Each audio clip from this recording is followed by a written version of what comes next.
So let's look at another linearization problem. In this case, what we're doing is we're going to linearize a nonlinear system given by these two equations. So we have two equations, x1 dot equals x1 squared plus x2 squared minus 2, and x2 dot equals x1 minus x2. The first thing it's asking us to do is to find the equilibrium positions of the system. And the second thing it then asks us to do is to evaluate the Jacobian matrix of the system at the equilibrium position so we can linearize around equilibrium. Then it wants us to find the stability of the linearized system. And finally, we're going to look for the eigenvectors of the system. So this is something we don't normally do on this particular module this year, but it's a very simple thing to do. And basically, eigenvectors are something that you'd need if you're taking the understanding control a little bit further on, but it's easy to do, so we'll just put it in there just like we did in the exam a few years ago. So when do we get equilibria of a system if it's a dynamical system? Well, it's when the system's not moving, right? Because it's when it's stationary. So when it's stationary, you can think about a pendulum again. It could either be when it's dangling down and not moving, or it's balancing by luck up on its own and not moving. But the important thing to note is, this happens when the differentials of the system, so how it's changing with time, are zero. So it's not changing with time. So therefore, what we have to do is set the differentials, the first order differentials, both to zero. So x1 dot now equals 0. So that means x1 squared plus x2 squared minus 2 equals 0. And x2 dot is 0, which means x1 minus x2 is going to be equal to 0. Second equation tells us immediately that x1 equals x2, right? And we can substitute that in the first equation. Then we've got two lots of x1 squared equals 2. So in other words, x1 is the square root of 1. Now that's not just 1 though, don't forget, because the square root is a plus or minus value. So x1 can either be plus or minus 1, in which case x2 is plus or minus 1 as well. Now we've been asked to consider the positive equilibrium points, so we're only going to look at the positive values. Therefore, our equilibrium point of the system is going to be x1 equals 1 and x2 equals 1. Then we're going to basically linearize around that point. So what we have to do is calculate the Jacobian matrix of the system and then plug in the values x1 equals 1 and x2 equals 1. So let's do that. In order to do that, then we're going to represent our two equations as the two functions. So we're going to have two rows basically representing two different functions. First one is going to be the function 1 and the function 2. So we've got our two functions, and since now we've got two functions, so we've got two rows and we've got two state variables, our Jacobian is going to be a 2 by 2 matrix. So it's going to have for each function it's going to have a row, and for each column it's going to have the differential with respect to the state variable. So this is what it's going to look like. It's going to have 4 elements.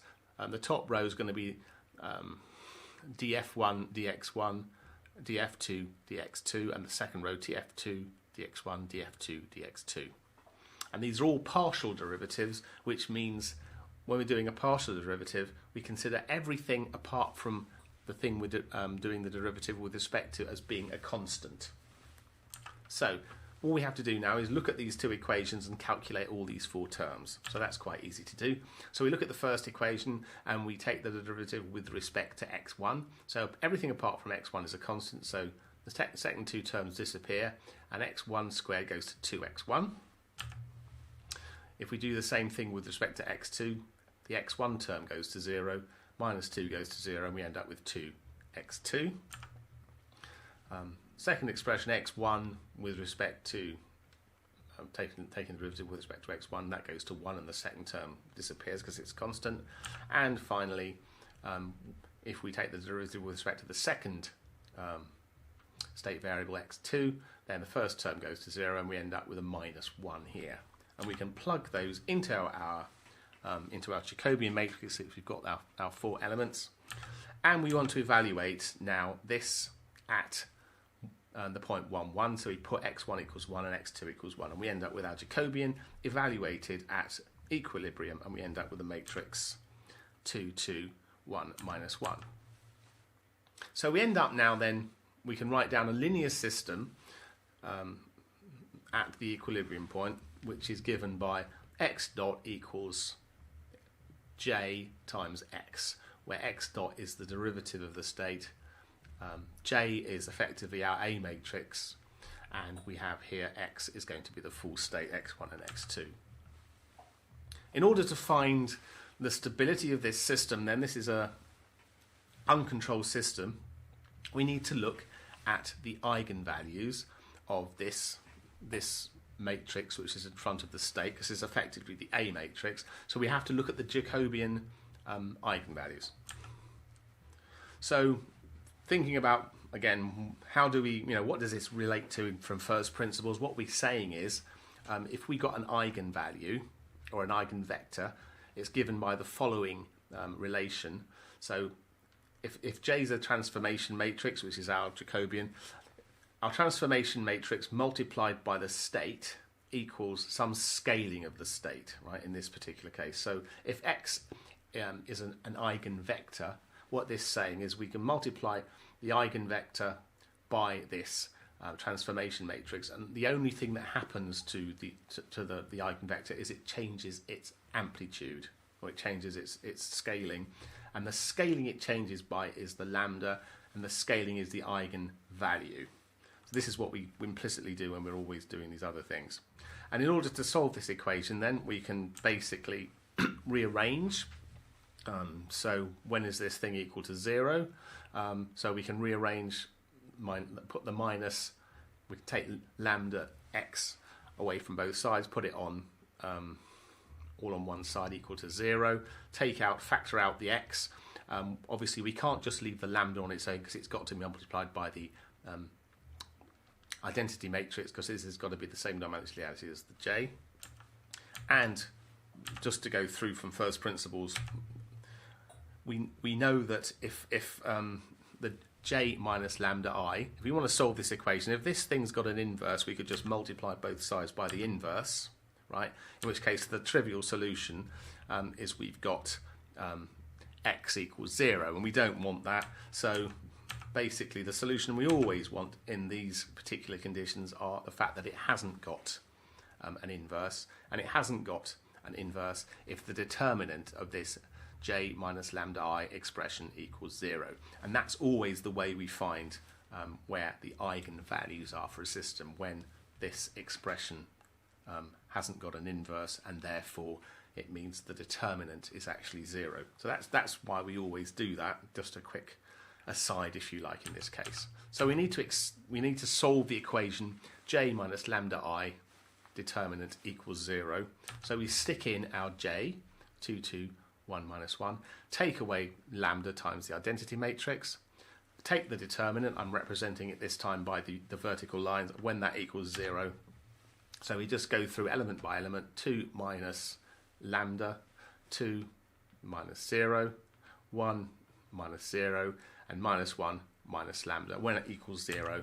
So then we know, hopefully by now, what the determinant of a 2 by 2 matrix is. I've said it 1,000 times, so you won't get anything bigger than that in exam questions. And it's always going to be A times D, take away B times C. So it's just this term, 2 minus lambda multiplied by 1 minus lambda, take away 2, right? When that equals 0. So what we do is we multiply out the bracket terms, and then we collect up the rest of the terms in terms of lambda squared plus minus lambda minus 4 equals 0. And we want to know now what the solution is for lambda. We need to work out what the solution is so we can see whether or not this thing is stable. And typically, if you can't factorize it easily, or anyway, it doesn't matter, you can always use the quadratic formula. So given ax squared plus bx plus c equals 0, the solution is given by the quadratic formula, right? Minus b plus or minus square root of b squared minus 4ac divided by 2a. So what we do is we plug in the values. So it's going to be minus b, and b is minus 1, plus or minus b squared is going to be 1, minus 4 times a, which is 1, times c, which is minus 4, divided by 2 times a, which is 1. And if we multiply this out, we see 1 minus 16, so we end up with 17. So it's going to be 1 plus or minus the square root of 17 divided by 2. So we see that when it's minus here on this sign, we end up with a negative value, but when it's plus, we end up with a positive value. Consequently, there's going to be a positive and a negative eigenvalue. Therefore, because we've got a positive one, it means the system is unstable, right? So the system as it is unstable. If we want to calculate the eigenvectors, we have to go back to our equation jx equals lambda x, and what it's saying is if we have an eigenvalue, right, then if we multiply our eigenvalue, sorry, if I have an eigenvector and we multiply it by our transformation matrix J, the only thing that happens is it scales the value, and it scales the value of this eigenvector by lambda. So if we want to find the eigenvectors, we have to solve this equation. And we can do that quite simply by just plugging in the values we've got, right? So we're going to say J times x, which is x1, x2, equals lambda times x. And this time what we do is we put in our values for what we had for lambda in there, right? So we're going to put in our values for lambda, and we'll do that at the end because it's a bit messy. So and then you basically solve these one at a time. So it's 2x1, right? That times that, 2 times x1 plus 2x2 equals lambda x1, right? We can factorize that out. And the second one is x1 minus x2 equals lambda x2. And we just have to solve those two expressions, right? So we're going to, in fact, we're actually going to use the second one because it's a little bit simpler. And we see that basically x1 is just going to be a scaled version of x2, right? So we're going to end up with a value of that form for the eigenvector. So that will be a solution. Generally, you get an infinite number of solutions which can then just be scaled arbitrarily. And we put in that case, we put in the value of lambda for the eigenvalue into that expression in order to get the two particular solutions we have. Like, you won't get asked that question, but